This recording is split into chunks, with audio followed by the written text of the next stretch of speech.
सोनम वांगचुक मौत के मुहाने पर खड़े हैं। ब्लड प्रेशर गिर चुका है, वजन घट रहा है, शरीर में टूटन है, मांसपेशियां सिकुड़ रही हैं। मौत बिल्कुल सामने है। सरकार सोनम वांगचुक को बचा सकती है, लेकिन क्या मोदी सरकार ऐसा करेगी? किसी को इस पर विश्वास नहीं है। तो फिर सोनम वांगचुक को कौन बचाएगा? राहुल गांधी? जी हां, अब यही बहस चल पड़ी है। सोनम वांगचुक को आखिरकार राहुल गांधी ही बचाएंगे, लेकिन क्यों? सोनम वांगचुक की भूख हड़ताल के इतने दिन बाद अचानक जंतर मंतर पर राहुल गांधी की चर्चा क्यों? क्यों आज तक राहुल गांधी जंतर मंतर नहीं गए? क्यों राहुल गांधी अब तक सोनम वांगचुक से नहीं मिले? तब भी जबकि सोनम वांगचुक का मुद्दा वही है जिसे लेकर राहुल गांधी छात्रों की गूंज को स्वर दे रहे हैं। बावजूद इसके सोनम वांगचुक का खुलकर साथ क्यों नहीं दे रहे हैं राहुल गांधी? नमस्कार, मैं हूं त्रिपाठी ज्ञानेंद्र और आप देख रहे हैं सियासत के सुर। राहुल गांधी और सोनम वांगचुक के बीच की दूरी के कई कारण हैं। राहुल गांधी मोदी विरोधी हैं तो वांगचुक मोदी सरकार के समर्थक। बात चाहे 370 की रही हो या मोदी सरकार की शिक्षा नीति की, सोनम वांगचुक ने खुलकर मोदी सरकार का समर्थन किया। शायद यही कारण है कि जब नीट पेपर लीक के मुद्दे पर राहुल के नेतृत्व में कांग्रेस ने मोदी सरकार का विरोध किया, राहुल गांधी ने छात्रों की गूंज का आयोजन किया, तो सोनम वांगचुक का कहीं अता पता नहीं था। सोनम वांगचुक को जब यह मुद्दा याद आया, तब भी उन्होंने पहले से चल रहे कांग्रेस के प्रदर्शन को सहयोग देने के बजाय काकरोच जनता पार्टी के बैनर को चुना। सोनम वांगचुक ने तब राहुल गांधी से बात करना भी उचित नहीं समझा। इतना ही नहीं, सोनम वांगचुक जिस काकरोच जनता पार्टी के बैनर तले अनशन कर रहे हैं, उसके संस्थापक अभिजीत दीपके ने भारत जोड़ो आंदोलन के दौरान ट्वीट करके राहुल गांधी का मजाक उड़ाया था। इन सबके बावजूद राहुल गांधी वांगचुक का साथ देते, लेकिन दीपके ने अपने आंदोलन में किसी भी राजनीतिक पार्टी के प्रवेश पर रोक लगा रखी थी। पॉलिटिकल पार्टी से हम किसी को नहीं चाहते। ये जो मूवमेंट है, ये मूवमेंट क्यों इतना जोर पकड़ रहा है? क्योंकि ये आम युवाओं की आवाज़ है। अगर वही पॉलिटिकल पार्टीज़ के नेता आ जाएंगे तो फिर पॉइंट क्या रहेगा? उन्हीं की वजह से उन्होंने जो काम नहीं कर पाए इतने साल तक, उसी की वजह से तो सीजेपी का जन्म हुआ है। अगर वो लोग अपना काम ठीक से कर लेते तो सीजेपी के पीछे लोग क्यों आते? फिर राहुल गांधी इन परिस्थितियों में वांगचुक का समर्थन कैसे करते? वांगचुक के मोदी समर्थक सिद्धांत और अभिजीत के अहंकार के पब्लिक डोमेन में होने के बावजूद राहुल गांधी को टारगेट किया गया। सरकार मोदी की है, इस्तीफा मोदी के मंत्री से मांगा जा रहा है, इस्तीफा मोदी के मंत्री को देना है और गोदी मीडिया राहुल गांधी को टारगेट कर रहा है, सिर्फ इसलिए कि राहुल गांधी सोनम वांगचुक पर मौन क्यों हैं।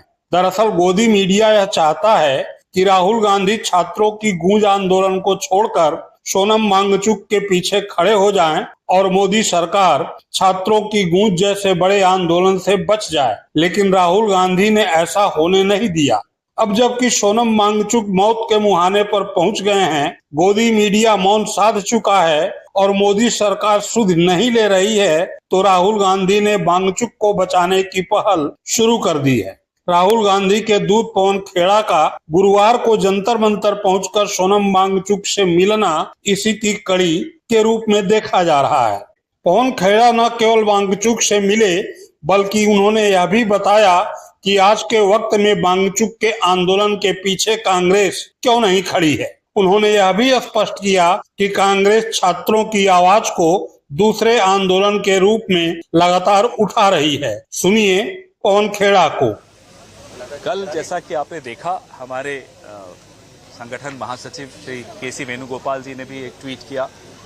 सोनम वांगचुक जी के स्वास्थ्य को लेकर हम सबको चिंता है और एक बहुत संवेदनहीन सरकार ऊपर बैठी है जो लोकतांत्रिक विरोध की भाषा को नहीं समझती। ऐसी सरकार के सामने विरोध का तरीका बदलते रहना चाहिए। हमें इनकी चिंता है स्वास्थ्य की, जो बच्चे बैठे हैं उनकी भी, कि आप अपनी जान को जोखिम में डालकर इस सरकार से कुछ हासिल नहीं कर। देखिए, हम इसमें पूरा प्रोटेस्ट कर रहे हैं। कांग्रेस पार्टी छात्रों की गूंज, बहुत अरसे से हमारा एक कार्यक्रम चल रहा है।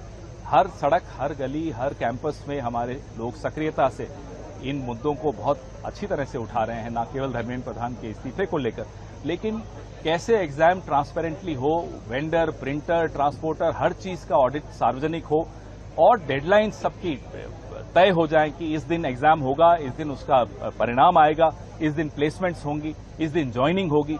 हमने कई मांगे सामने रखी और छात्रों की गूंज के माध्यम से हम उन छात्रों की गूंज जो कैंपेन है वो प्रेस कॉन्फ्रेंस से जिस तरह से मैंने कहा वो शुरू हुआ, उसके बाद हमने स्टूडेंट्स के साथ इंटरेक्शन किया, उनके साथ एंगेजमेंट किया। ये एंगेजमेंट कॉलेजेस में, यूनिवर्सिटीज में जाकर, कोचिंग सेंटर्स में जाकर, लाइब्रेरीज में जाकर, मैराथन्स जैसे इवेंट्स अरेंज करके, स्पोर्ट्स इवेंट्स अरेंज कर छात्रों से हम संवाद करते हैं और उनको कहते हैं कि अगर आप इस कैंपेन में और पेपर लीक के खिलाफ जो हम लड़ाई लड़ रहे हैं उसमें जुड़ना चाहते हैं तो एक मिस कॉल नंबर कर या फिर जो बार कोड है उसको यूज कर आप रजिस्ट्रेशन कीजिए और वो रजिस्ट्रेशन करके वो इस कैंपेन में हमारे साथ जुड़ते हैं। उसके बाद वीकेंड हफ्ते में 2-3 प्रोग्राम्स होते हैं, हर एक शहर में होते हैं जो 28 सिटीज हैं। उसमें प्रोग्राम्स में हम संविधान संवाद करते हैं, उसमें टाउन हॉल मीटिंग्स करते हैं, उसमें मार्चिस करते हैं, मशाल मार्च होते हैं और ऐसे काफी प्रोग्राम्स जो होते हैं। उसके बाद हम 1 अगस्त को घेराव करेंगे, कलेक्ट्रेट घेराव करेंगे और वहां पे धरना करेंगे। हमारे सभी लोग जो स्टूडेंट्स हमारे साथ उन शहरों में जुड़े हैं और यूथ कांग्रेस, एनएसयूआई कांग्रेस के साथ ही मिलकर। और उसके बाद 1 अगस्त के बाद हमारा जो स्लोगन है चलो दिल्ली का अगस्त 9 का, उसके साथ अगस्त 9 को सभी लोग दिल्ली में आकर पार्लियामेंट घेराव करेंगे और जो पहला फेज है छात्रों की गूंज का वो खत्म होगा। साथ ही साथ डिजिटल कैंपेन्स हैं, फाइट अगेंस्ट पेपर लीक। सभी शहरों में जो लोग इसके एम्बेसडर्स बनना चाहते हैं, जो ये आवाज उठाना चाहते हैं, ये कैंपेन है उसमें है, जिसमें काफी एम्बेसडर्स हम लोगों को मिल रहे हैं जो लोकल स्टूडेंट्स हैं, स्टूडेंट एक्टिविस्ट हैं और इस कैंपेन में अपनी आवाज उठा रहे हैं पेपर लीक के खिलाफ। साथ ही साथ APL हैशटैग है अगेंस्ट पेपर लीक, इसमें 2 मिनट की वीडियो अपलोड कर रहे हैं। कोई भी पेपर लीक के खिलाफ बात रखना चाहता है, हम समझते हैं वो स्टूडेंट्स जो हैं पढ़ाई कर रहे हैं, कोचिंग कर रहे हैं, कॉलेजेस जाते हैं, वो हमारी तरह धरने पे नहीं बैठ सकते, वो वाटर कैनन, लाठीचार्ज नहीं खा सकते, लेकिन डिजिटली सोशल मीडिया में एक 2 मिनट की वीडियो डालकर hashtag APL against paper leak में वो हमारा समर्थन कर रहे हैं। उनको ग्रेविटी एक्टिविटीज जो हो रही हैं ग्राउंड में वो काफी ज्यादा हो रही हैं, जिस तरह से कहा स्पोर्ट्स इवेंट्स हो रहे हैं, मशाल मार्च हो रहे हैं, हमारे इंडोर इवेंट्स हो रहे हैं, टाउन हॉल मीटिंग्स हो रही हैं। ऐसे काफी चीजें हैं जो हर शहर में बहुत अच्छे से चल रही हैं। और मैं आपको बताना चाहूंगा अभी तक छात्रों की गूंज कैंपेन में 6.5 लाख लोग स्टूडेंट्स जो हैं उन्होंने रजिस्ट्रेशन की है, 50,000 के लगभग लोगों ने मिस कॉल किया है और टोटल 33 लाख स्टूडेंट्स से हमने अप्रोच किया है। तो 33 लाख में से 50 लाख लोग स्टूडेंट्स मिस कॉल किया करके हमें ज्वाइन किया है और 6.5 लाख छात्रों ने रजिस्ट्रेशन किया है जो मिस कॉल करके या बारकोड को स्कैन करके जो लिंक आता है रजिस्ट्रेशन का वो करके हमारा समर्थन दिया है। हमारी डिमांड्स हम फिर से कह देते हैं एक ही है, धर्मेंद्र प्रधान जो पेपर लीक माफिया चला रहा है और उसके साथ जो लोग पेपर लीक माफिया चला रहे हैं उनके खिलाफ कार्रवाई हो। धर्मेंद्र प्रधान का इस्तीफा चाहिए।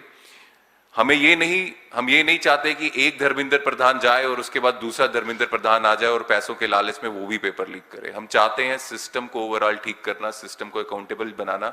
तो सिस्टम ऐसा होना चाहिए, इतना अकाउंटेबल होना चाहिए कि उसमें पेपर लीक की गुंजाइश ही ना हो। तो जो पूरा प्रोसेस है पेपर सेट कर उसको ट्रांसपोर्ट कर एग्जामिनेशन सेंटर्स बनाना, जो डिजिटल सिस्टम है वो सब अकाउंटेबल बनाना ताकि पेपर लीक परमानेंटली इस बीमारी से हम निजात पाएं। और साथ ही साथ एनुअल कैलेंडर बनना चाहिए, कब कौन सी एडमिशन्स हो रही हैं, कब कौन सी जॉब्स निकल रही हैं, उसके एग्जाम्स कब होंगे, उन एग्जाम्स के रिजल्ट कब निकलेंगे, उसके अपॉइंटमेंट्स कब होंगे। क्योंकि हम सब जानते हैं लाखों जॉब्स जो सरकारी जॉब्स हैं वो भी अभी तक खाली पड़ी हैं, जिसको भरने का काम ये बीजेपी नहीं कर रही है। तो वो काम भी होना चाहिए, उसका एक एनुअल कैलेंडर बनना चाहिए। ये हमारी डिमांड्स हैं। और फिर से आपके माध्यम से देश के पूरे युवाओं को हम कहना चाहते हैं जो इस पेपर लीक के खिलाफ आवाज रखना चाहता है, अगर आप चाहते हैं आपकी मेहनत, आपकी काबिलियत से आपका भविष्य बने, ना कि बल्कि उस कारण कि अगर आपके माँ बाप के पास पैसा है और बीजेपी नेताओं को देने के लिए, उनकी जेबें भरने के लिए 50-60 लाख है, तो उन्हीं को नौकरी मिले, उन्हीं को अच्छी यूनिवर्सिटीज में एडमिशन मिले। अगर इस सिस्टम को तोड़ना है तो छात्रों की गूंज की कैंपेन में आप हमारे साथ जुड़िए। यही अपील हम फिर से आपसे करते हैं। धन्यवाद।